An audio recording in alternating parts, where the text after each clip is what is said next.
ben, c'est venu grâce à mon père. J'ai la chance d'être né dans une famille de scieurs. Et donc avec mon père, dès le plus jeune âge, j'ai traîné dans les forêts pour abattre des arbres et pour faire du bois de chauffage. Mon père est un peu touche-à-tout, un super bricoleur. Il a fabriqué notre maison et donc des petits avec lui, j'étais aussi à l'atelier, à utiliser les rabots, les ciseaux à bois, les machines à bois, les haches. Voilà.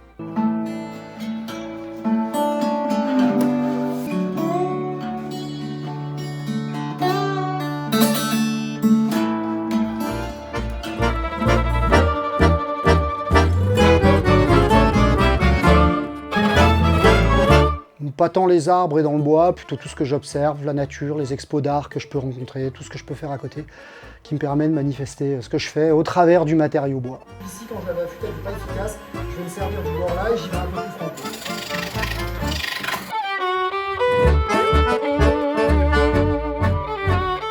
Moi, ce qui m'intéresse, c'est un peu aussi de remonter la filière en charpente, entre guillemets, de pouvoir passer vraiment de la matière première jusqu'à l'ouvrage.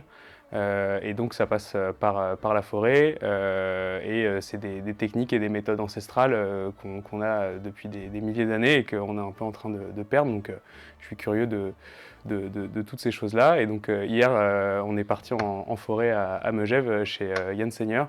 Et avec lui, il nous a montré deux arbres qu'on pouvait abattre. Et donc on a voulu le faire vraiment à l'ancienne. Donc on était à la hache aussi dans les bois hier pour faire tomber deux arbres et qui vont ensuite être transformés et valorisés pour devenir du bois de charpente. Et le tout sans outils électriques, sans outils mécaniques. C'est uniquement nos mains et les haches qui permettent de façonner la poutre.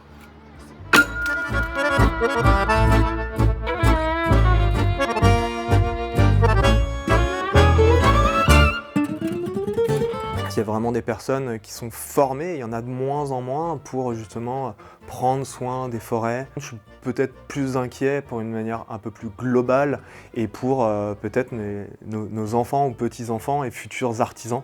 Déjà avec ce réchauffement climatique, on voit de plus en plus de scolytes dans les résineux. On voit les essences, les résineux qui sont en train de monter de plus en plus. Ouais, c'est inquiétant et en même temps, j'ai assez confiance en la nature en fait, moi. De me dire que elle est plus forte que nous, que l'humain.